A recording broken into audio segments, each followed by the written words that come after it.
Davey, Yes, Flutters. I hate Ultra Beasts. They're so overpowered. Let me guess. You lost to Hermosa again in singles. Yeah. Do you not know how to deal with Hermosa? Or indeed any of the Ultra Beasts? Maybe? Alright, my yellow pony, if I show you how to deal with the Ultra Beasts, will you not hate them as much? Maybe. The things I do for my voiceover person. Wake up now and see the truth. I'm here to show the world to you. I'm going to make you realize. So open your eyes.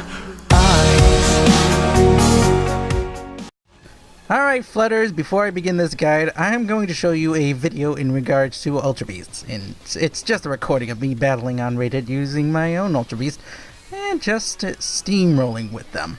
The reason why you are having difficulties is because you don't know how to deal with them. No, I think it's because they're overpowered trash. Well, based on the battle you're seeing on screen, you'd probably think that. After all, my Nihilego is quite a dangerous Ultra Beast. Get a KO, get stats, get stronger, easy peasy. Yes, but here's the thing, my opponent is not respecting my Ultra Beast. And he's being obvious with his strategy, allowing my Nihilego to get those stats. When you're going for a Trick Room setup, you need to either A, protect your Trick Room setter in some way, or B, use the Trick Room setter as bait to deal damage, because my opponent didn't do either, and just let my two Ultra Beasts go wild and free, he could not stop me. That, and he doesn't know how to deal with their weaknesses. I guess so, but wait, weaknesses. I know all about their type weaknesses. I don't mean that, Flutters. They have more weaknesses than you realize. For example, they each have different playstyle weaknesses that separate each Ultra Beast from the others, and various stat and move weaknesses. I see. Now then, after that battle, did you notice what made my Nihilego unstoppable? Besides the fact that it's OP? No, Flutters. I see we're going to have to start with Nihilego and work our way through each Ultra Beast. Let's start off with Nihiligo's stats. Aw, jeez, look at those special attack, defense, and speed stats. Will you let me talk? Sorry. Alright, as you so eloquently stated, yes, Nihilego has good stats in those three categories. Stats many sweepers would love to have. The special defense stat makes Nihilego a prime Assault Vest Pokemon, easily capable of using it and getting supremely powerful with a modest nature and investment into that stat. However, I'm sure you noticed its horribly abysmal defense stat. Yeah, 47's pretty terrible. This means any physical attacking Pokemon can pretty much destroy Nihilego. All Nihilego Pokemon want to use their special defense to endure moves like Flash Cannon, Flamethrower, pretty much any special attacking moves. However, the lack of a defense stat means a shove from a Snorlax will cripple it. So, if you are having trouble with Nihilego, or you see one, simply bring a physical attacking Pokemon, or a Pokemon that knows the move Psyshock, and Nihilego will crumble before you. Moving on to Hermosa. Oh, that thing is an overpowered piece of garbage. I'll ignore you said that, and move on to her stats. Yes, she is powerful. She's got amazing attack and speed stats. In singles, she can pretty much dominate, and in doubles, she's still quite a fearsome foe to deal with. Not many Pokemon can outspeed her, and the ones that do tend to not have many defenses. However, her very fragile defenses means a gentle breeze, and I mean this, a gentle breeze can break her like a twig. Hermosa players don't want to fight under a Trick Room, nullifying their high speed. So there's one way you can deal with her. Another way is to nullify her attack before she actually attacks. Abilities like Intimidate, or moves like Prankster Charm, or even Baby Doll Eyes will drastically reduce her damage output. Second, in doubles, the easiest way to deal with the Hermosa is simply to attack her. She may knock out one of your Pokemon, but you must attack her and remove her from the field as fast as possible. Remember, she won't last long in a fight, and unless she's got a Focus Sash, Hermosa will not often survive a single hit. As far as singles goes, priority moves like Bullet Punch are your friend. She may be fast, but priority moves are priority moves. Up next is Buzzwall. I hate bugs, but that thing's got pecs on pecs. Similar to Hermosa and more similar to Nihilego, Buzzwall wants to do two things. 1. Fell Stinger a Pokemon about to faint, and 2. Increase its stats to as high as it can, using the combo of Fell Stinger's effect and Beast Boost effects. However, this means it has a glaring weakness right off the bat. First of all, it needs to faint a Pokemon in order to be effective.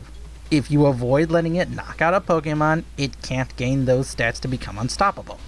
The next weakness is its glaring lack of special defenses. Just like Nihilego is a special defensive tank, Buzzwall has a high defense, and just like the two, they have terribly physical and special defense stats respectively. Using a special attack from a powerful special attacker can often bring it down, and that 4 times flying weakness can be very intimidating. Up next is Circuitry. I hate that. I know you do. Circuitry's powerful special attack is very intimidating. However, when you realize that its weaker defenses make it vulnerable to many fast-moving Pokemon, especially those that are either rocking ground or other powerful attacks, Circuitry isn't a very intimidating Pokemon. People want to use Circuitry in one of 2 ways. 1, they want to set up Tailwind to give it the speed advantage, or 2, strap a Choice Scarf on it to make sure it gets the speed advantage. Priority moves and ground type Pokemon will be your best friends to deal with it, but if you have a Pokemon with a Focus Sash that can hit exceptionally hard, then all you need to do is endure that first attack and counter with an attack to bring it down. Up next is Celesteela! That thing is a bit... My flutters, what you don't know hurts you. And I'm going to lay a truth on you. Celesteela is not nearly as dangerous as you make it out to be. True, Celesteela has very powerful set of moves. The most dangerous combo is the Leftovers Leech Seed Protect set. But what this means is that most people will be running tanky Celesteela. Celesteela's typing makes it resistant to most threats. And what it isn't resistant to, it's neutral with. But this can be exploited. Since most players will run these 2 moves, you can expect to encounter them and prepare for them. Celesteela is many things, but diverse it is most often not. And the only way you'll be caught off guard is with those more offensive Celesteelas. To neutralize it, all you need to do is keep switching out, or bring in a powerful electric or fire type Pokemon to bring her down. That, and when you predict the cycle of Leech Seed into Protect, it's easy to deal with. Moving on to our next target beast, Karkhana. Karkhana. I hate you so much. Again, just like Hermosa, Karkhana has only one trick it knows how to do: attack with physical attacks. While it has a respectably strong defense and an overwhelming attack stat, its abysmal special defenses leaves it vulnerable to special attackers. Simply endure the first hit, counter with a special attack, and you knock it down. In case it runs a Focus Sash, remember the same rule as Hermosa: priority moves are your friend. Our final Ultra Beast is Gus Lord. Oh, that thing's on crack. Flutters, have you even faced a Gus Lord? Not really. Fair enough. And for good reason. Gus Lord's stats may look impressive, but after seeing its sad excuse for defenses, you realize the thing only has health going in its favor. That, and the weaknesses it suffers from. A 4 times the Fairy, one of the most commonly used types of attacks, especially the Tapus, and this Gus Lord will simply be target practice. This Ultra Beast, and indeed all of them, are not to be feared. Their power should be respected and admired, but never feared. No Pokemon is invincible. Only if you let it become powerful should you fear. Now Flutters, do you fear them still? Not really. Good. I still hate them though. I see you and I are going to be doing this again in the future. Make a more in-depth guide on how to counter them. Fine, but no more complaining, you yellow pony. Okay. And until next time, I'll see all of you later, fellow tacticians.